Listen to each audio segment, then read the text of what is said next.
दोस्तों, अगर आपको भी इंडिया और ऑस्ट्रेलिया के बीच खेले गए तीसरे टेस्ट मैच के दूसरे दिन का जबरदस्त घमासान पसंद आया हो तो हमारे इस वीडियो को दिल से एक लाइक जरूर कीजिएगा। आज की वीडियो का लाइक टारगेट केवल 100 लाइक का है दोस्तों, तो वीडियो को एक लाइक करना बिल्कुल भी ना भूले दोस्तों। ऑस्ट्रेलिया के खिलाफ तीसरे टेस्ट मैच के दूसरे दिन मैदान पर उतरते ही विराट ने जरा शतक तो सरफराज के बाद रविंद्र जडेजा ने मचाया तांडव, वहीं सुंदर ने दिया उनका भरपूर साथ। दोनों ने मिलकर भारत के स्कोर को पहुंचाया 600 रनों के पार। फिर बुमराह और मोहम्मद सिराज ने मिलकर ऑस्ट्रेलिया के बड़े बड़े बल्लेबाजों को घुटने पर ला दिया और टीम इंडिया को दूसरे दिन ही जीत की तरफ बढ़ा दिया। तो आखिर कैसे भारतीय टीम ने तीसरे टेस्ट मैच में किया जबरदस्त पलटवार, कैसे बुमराह और सिराज के तूफान में उड़ गए। ऑस्ट्रेलिया के एक से बढ़कर एक खिलाड़ी दोनों टीमों के बीच खेले गए। इस रोमांचक तीसरे टेस्ट मैच की अब तक की पूरी हाईलाइट तो हम आपको जरूर दिखाएंगे, लेकिन उससे पहले आपको क्या लगता है भारतीय टीम इस बार ऑस्ट्रेलिया में कितने टेस्ट मैच जीत पाएगी? नीचे कमेंट करके जरूर बताइए। दोस्तों, 1-1 से बराबरी पर खड़ी बॉर्डर गावस्कर ट्रॉफी में इंडिया और ऑस्ट्रेलिया के बीच ब्रिस्बेन के गाबा पर एक कांटे का मैच खेला जा रहा है, जिसमें टीम इंडिया को पहले बैटिंग करने का मौका मिला और पहले दिन का खेल खत्म होने तक भारत ने 90 ओवर में 6 विकेट गंवाकर 448 रन बनाए हैं, जिसमें सबसे बड़ा योगदान खुद यशस्वी जायसवाल ने दिया। 148 रनों की बेमिसाल पारी खेली तो वहीं उनका साथ बखूबी सरफराज खान ने भी निभाया। भले ही वह शतक ना लगा सके हों, लेकिन उन्होंने 79 रनों की लाजवाब पारी खेली। विराट भी पहले दिन का खेल खत्म होने तक 98 रन बनाकर नाबाद रहे। ऐसे में जब दूसरे दिन का खेल शुरू हुआ तो पहले ओवर में ही विराट कोहली ने एक खूबसूरत कवर ड्राइव से चौका बटोरकर अपनी शानदार सेंचुरी पूरी करी, अपने बल्ले का इस्तकबाल किया। लेकिन तभी एक 102 रन बनाकर वह स्टार्क को अपना विकेट ले बैठे, तो इस गेंदबाज ने सरफराज खान को भी आउट कर अचानक से टीम इंडिया को बैकफुट में धकेल दिया था, जहां सिर्फ 81 रन बनाकर पेवेलियन लौट गए।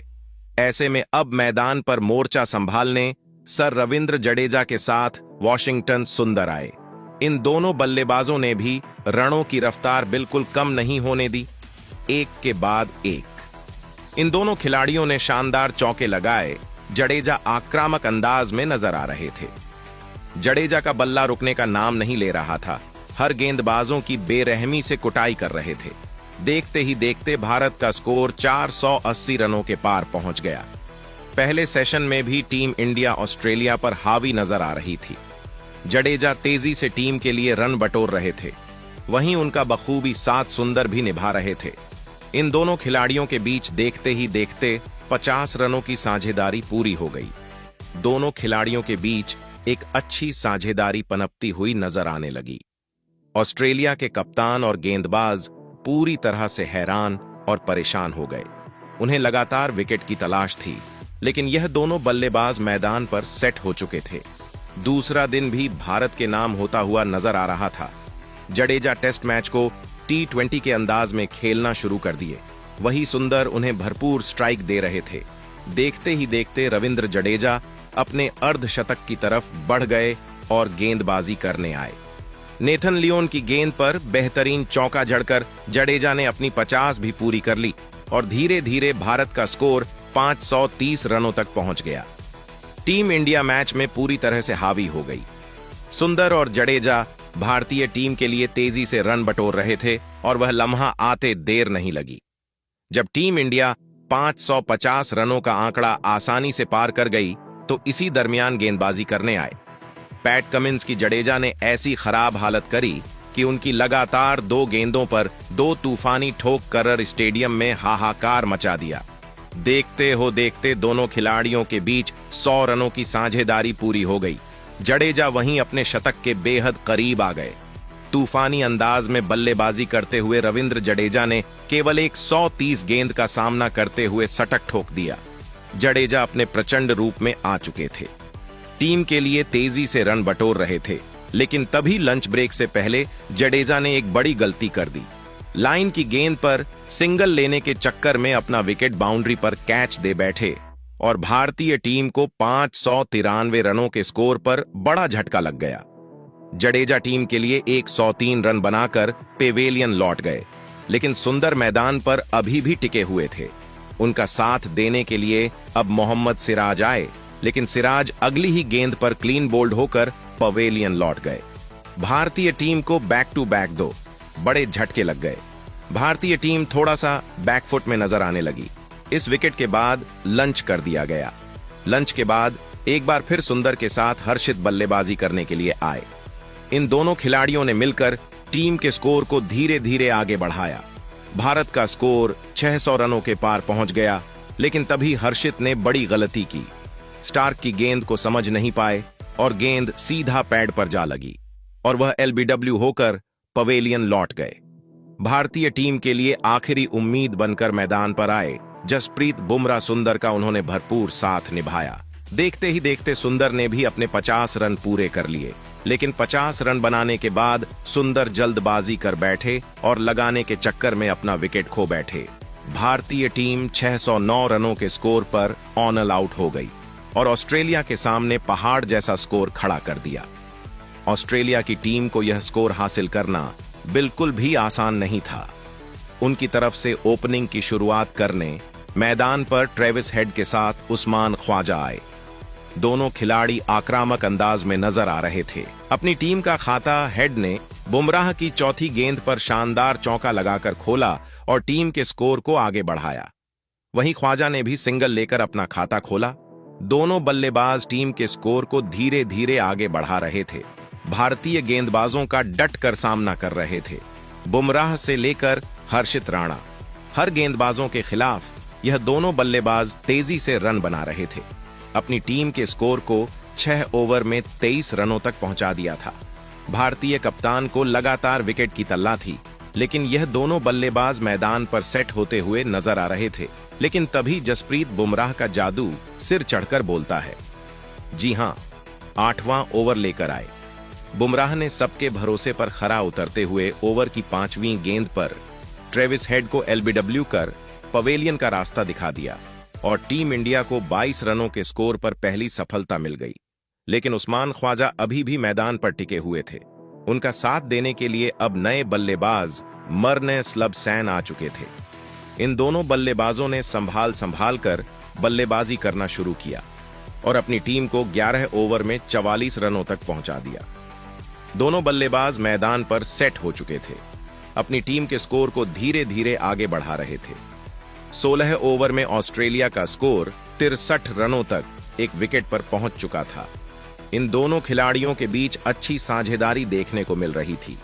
टीम इंडिया को विकेट की सख्त जरूरत थी और तभी बुमराह ने इस बार फिर मोहम्मद सिराज पर भरोसा जताते हुए 19वां ओवर फेंकने के लिए गेंद थमाया और सिराज ने ओवर की अंतिम गेंद पर इस बार लाभ हुसैन को ऋषभ पंत के हाथों कैच पकड़वाकर पवेलियन का रास्ता दिखाया और टीम इंडिया को दूसरी सफलता बटे 7-2 रनों के स्कोर पर मिल गई। उनके आउट होने के बाद अब नए बल्लेबाज स्टीव स्मिथ मैदान में आ चुके थे। अब यह दोनों बल्लेबाज धीरे धीरे टीम के स्कोर को आगे बढ़ा रहे थे। ख्वाजा अपने अर्धशतक की तरफ बढ़ रहे थे। टी ब्रेक तक 24 ओवर में ऑस्ट्रेलिया की टीम ने 92 रन 2 विकेट पर बना लिए, लेकिन ब्रेक के बाद मैदान पर उतरते ही ख्वाजा ने अपना 50 रन पूरा किया। ऑस्ट्रेलिया का स्कोर 100 रनों के पार पहुंच गया। ख्वाजा टीम के लिए तेजी से रन बटोर रहे थे। इनका बल्ला रुकने का नाम नहीं ले रहा था। वही स्मिथ भी टीम इंडिया की नाक में दम कर चुके थे, लेकिन तभी भारत की तरफ से 12वां ओवर लेकर आए। एक बार फिर कप्तान बुमराह और इस बार उन्होंने ओवर की दूसरी गेंद पर सबसे बड़ी मछली उस्मान ख्वाजा को पवेलियन का रास्ता दिखाकर टीम इंडिया को तीसरी सफलता 128 रनों के स्कोर पर दिला दी। स्मिथ मैदान पर टिके हुए थे। उनका साथ देने के लिए अब मिचेल मार्श आ चुके थे। इन दोनों बल्लेबाजों ने भी मिलकर अपनी टीम की पारी को संभाला। विकेट खोने का बिल्कुल भी नाम नहीं ले रहे थे। धीरे धीरे स्कोर को आगे बढ़ा रहे थे। 4 ओवर में ऑस्ट्रेलिया का स्कोर 159 रनों तक पहुंच गया था। ये दोनों बल्लेबाज भी एक अच्छी साझेदारी की तरफ बढ़ रहे थे। भारतीय गेंदबाजों को विकेट लेना बहुत मुश्किल हो रहा था। मैदान पर गेंदबाज संघर्ष करते हुए नजर आ रहे थे। देखते ही देखते स्मिथ ने अपना अर्धशतक ठोक दिया। दोनों खिलाड़ियों के बीच 50 रनों की साझेदारी भी हो गई, लेकिन तभी कप्तान बुमराह ने एक बार फिर मैच में ट्विस्ट ला दिया। बॉलिंग स्पेल में बदलाव कर 46वां ओवर फेंकने के लिए जडेजा को गेंद थमाई और जडेजा ने ओवर की दूसरी ही गेंद पर स्मिथ को पवेलियन का रास्ता दिखाकर टीम इंडिया को 197 रनों के स्कोर पर चौथी सफलता दिला दी। स्मिथ अपनी टीम के लिए 65 रन बनाकर पेवेलियन लौट गए। अब मिचेल मार्श अभी भी मैदान पर टिके हुए थे। उनका साथ देने के लिए अब एलेक्स कैरी आ चुके थे, लेकिन जसप्रीत बुमराह के आगे यह भी मैदान पर टिक नहीं सके। केवल 3 रन बनाकर पवेलियन लौट गए और भारतीय टीम को 211 रनों के स्कोर पर 5वीं सफलता मिल गई। ऐसे में अब मिचेल मार्श के साथ बल्लेबाजी करने के लिए खुद ऑस्ट्रेलिया के कप्तान पैट कमिंस आए। इन दोनों खिलाड़ियों के कंधों पर टीम की पूरी जिम्मेदारी थी, लेकिन 54वां ओवर लेकर आए। सिराज के ओवर की तीसरी गेंद पर कमिंस अपना विकेट खो बैठे। एलबीडब्ल्यू होकर पवेलियन लौट गए। भारतीय टीम को 6वां विकेट मिल गया। अब मैदान पर मार्श का साथ देने के लिए नेथन लियोन आ चुके थे। इन दोनों खिलाड़ियों ने मिलकर टीम के स्कोर को आगे बढ़ाया। 60 ओवर में ऑस्ट्रेलिया को 232 रनों तक पहुंचा दिया और इसी के साथ आज दूसरे दिन का खेल भी खत्म कर दिया गया, जहां जसप्रीत बुमराह ने टीम इंडिया के लिए 3 सफलताएं हासिल की। जडेजा को 1 विकेट मिला, वही सिराज को भी 2 विकेट मिले, लेकिन ऑस्ट्रेलिया की टीम अभी भारत के स्कोर से कोसों दूर थी। यह हासिल कर पाना उनके लिए इतना आसान नहीं था। दूसरे दिन के खेल के खत्म होने के बाद अब हर किसी की नजरें तीसरे दिन पर टिकी हुई है कि जल्द से जल्द भारतीय टीम ऑस्ट्रेलिया के बल्लेबाजों का विकेट उखाड़कर फिर से बैटिंग करें। लेकिन दोस्तों, अब आपको क्या लगता है, भारतीय टीम क्या ऑस्ट्रेलिया को ऑस्ट्रेलिया में 4-1 से हरा पाएगी या नहीं? नीचे कमेंट करके जरूर बताइए और ऐसी ही नई वीडियो के लिए हमारे चैनल को जरूर सब्सक्राइब करिए। धन्यवाद।